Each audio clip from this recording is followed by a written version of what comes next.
This is a quick lecture on the major figures in the history of public speaking.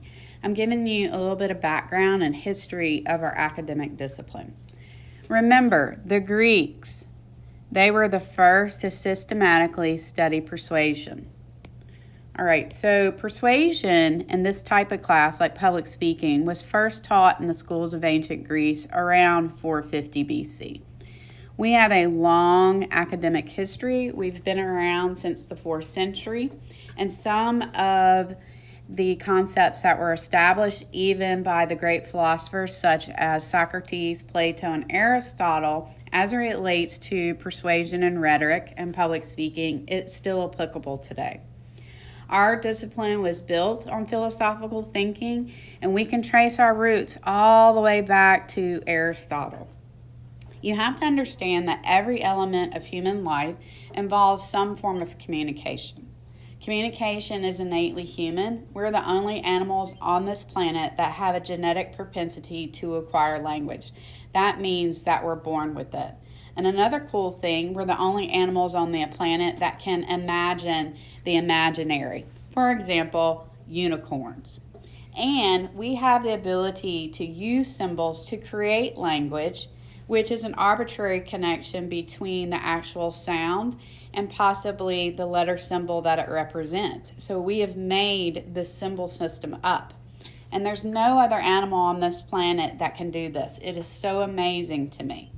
So what we're going to do, we're going to talk a little bit about philosophy as it relates to rhetoric, persuasion, and we're going to start off with the question, what is truth? All right? Depending upon how each of these philosophers defined this particular question actually gives us an indication of how they viewed language, actually how they taught persuasion, and actually how they understood the world around them. All right, so what we're going to do is on one side of our column over here is I have truth in lowercase. And these philosophers over here that we're going to talk about is the sophist tradition. Also, I've heard them called the sophist tradition, so either one is acceptable. They believe that truth is created, relative, and can be changed. All right. The philosophers on the opposite side of our column, which would be Plato and Socrates, the two that we're going to talk about, is they define what is truth a little bit differently. It was more absolute. That truth, it just is what it is. I would like to tell you that Plato and Socrates actually hated what Gorgias, Protagoras, and Isocrates, the way that they answered this question and how they went about teaching public speaking. All right, so when we think about truth, and we also can talk about perception, at times it can be very vague. For example, I could ask you, if you can remember what I look like, is how much do I weigh? So you may have your guesses, whatever the weight that may be. But yesterday I weighed myself and I weighed 151.6 pounds. All right. You may have been right on the money. You may be off. But also let me ask you this question. Do you think I'm fat or skinny? You see, that's all about perception. Even how much I weigh is based on an arbitrary system of numbers that we make up. Also, we've created a particular scale that's based on the concept and theory of gravity. We have no idea if gravity actually exists. So therefore, the sophist tradition actually answers the question, what is truth? Is that truth can be created, truth is relative, and truth can be changed. Another example would be this. When you look in the mirror, is that you? How do you know it's you? Also, some of the questions that they were asking at this particular time when they were developing these particular new ideas is, how do we come to know what we know? And whatever that we know, how do we know that it is true? So these are the things that these philosophers were asking themselves. And this is considered the sophist tradition or the sophist tradition. An example that's contemporary is looking at our U.S. court system. All right, so if you were ever had to go to court and you had to testify in court, you have to raise your right hand, put your left hand on the Bible, and then you have to swear to tell what? The truth, the whole truth, and nothing but the truth. So in essence, even our court system actually believes that how many truths could we possibly have? At least 3. All right, let's talk about these philosophers. Now, here's the deal. We're just scratching the surface of philosophy, and I'm not talking about everybody. So these are important people that you need to know. Also know that these will be fill in the blank on your final exam. All right, so our first guy, his name is Gorgias. All right, he is considered the father of sophism. So he is the one that came up with this philosophical thinking. All right, so he wrote a book called On Not Being, basically asking questions, are we here? And if we are here, how do we know we're here? And if we know that we're here, how do we know what the truth is? Well, in essence, in this particular book, he makes a statement, and I'm just paraphrasing, that to know the truth, we would have to talk to God. All right? But as soon as we talk to God, we're using language. And since language is a symbol system that we make up, whatever God tells us, and in essence, it is not exactly what God says. So, in essence, is that the only way that we could get to the truth is to talk to God. But once that we do that, our human mind is using a set of symbols to develop what God said. All right. Second on our list is Protagoras. All right. He developed the idea that there's 2 sides to every argument. You have the pro, and also you can have the con. So pro-con. So he is considered the father of debate. Now, this is a new idea because if we look over here with Plato and Socrates, if truth it is what it is, nothing more, nothing less, there is only one, then there can't be more than one side to an argument. There can't be 2. There could only be one side. All right, our last guy on the list is Socrates. He's considered the father of eloquence. All right, eloquence has to do with style.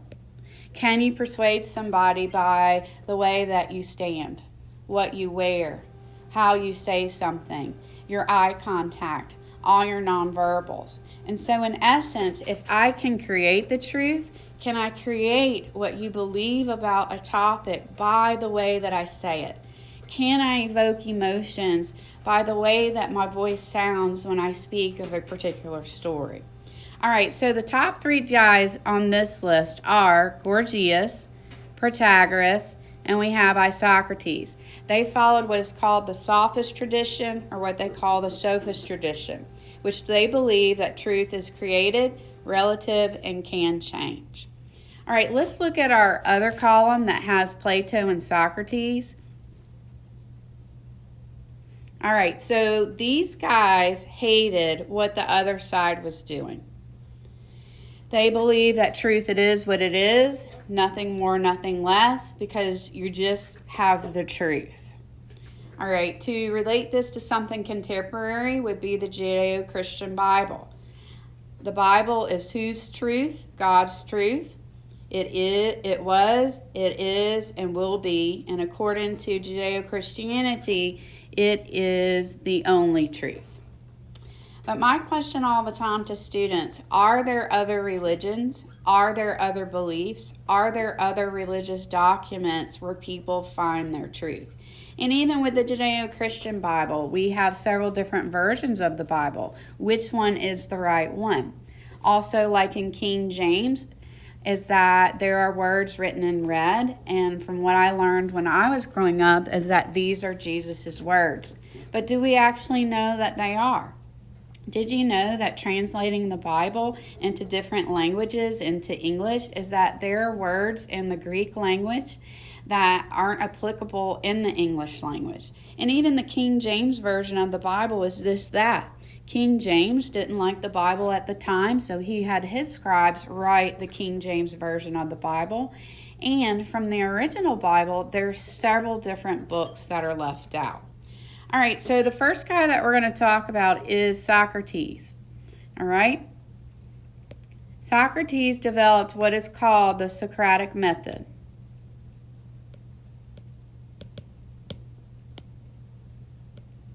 All right. Now, the Socratic method is considered a question and answer dialogue that leads us to the truth. Think about that definition. The Socratic method is a question and answer dialogue that leads us to the truth. So in essence, with Socrates, the truth is already there. We just have to logistically, systematically get to it. I ask a question, get an answer. From the answer, I ask another question to get an answer, so on and so forth, until the truth has the capability to come out. Think about any CSI investigation show that we know. It usually starts off with their theme music, and then there's a dead body. Okay. On the outset, we already know that the person's dead, who the killer is, how they died, when they died. It's already known. Maybe not by the cops, but it's already a fact. And what the cops has to do is go through the investigation to ask the right questions, to get the answers, to ask the questions, to get the answers, until the truth has the capability to come out. All right, so Socrates taught Plato. All right. So Plato was a student of Socrates. There's so many things that Plato contributed to our academic discipline, but what I want you to know is that he founded the Academy of Athens. Okay, so he founded the Academy of Athens. All right,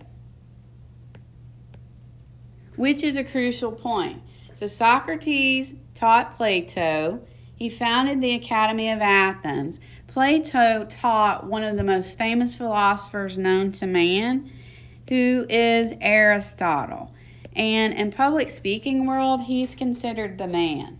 All right, because he wrote the book, The Rhetoric, which we talked about before, and he designed his persuasive appeals, which are logos, pathos, ethos, and mythos.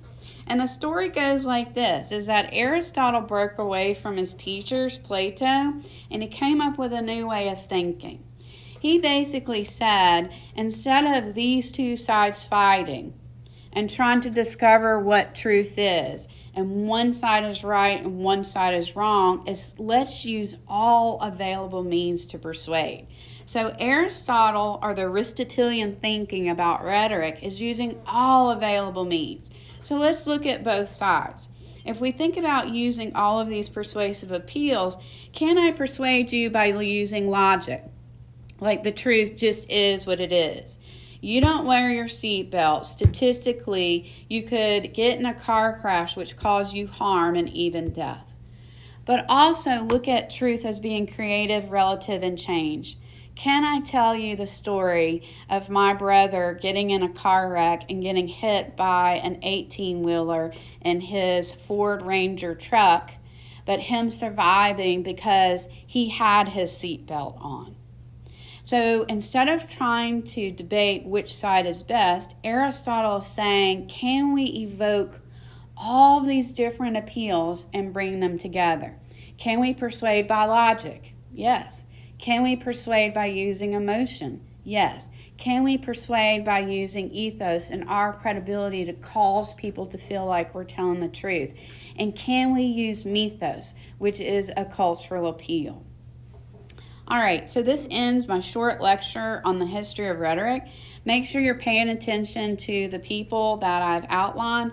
Also know that the sophist tradition or sophist tradition means that truth is relative, it is created, and can be changed. Make sure you know that Gorgias is the father of sophism. Protagoras is the father of debate. Isocrates is the father of eloquence. Socrates developed what's called the Socratic method. He taught Plato, and Plato taught Aristotle. And this ends my short lecture on the history of rhetoric.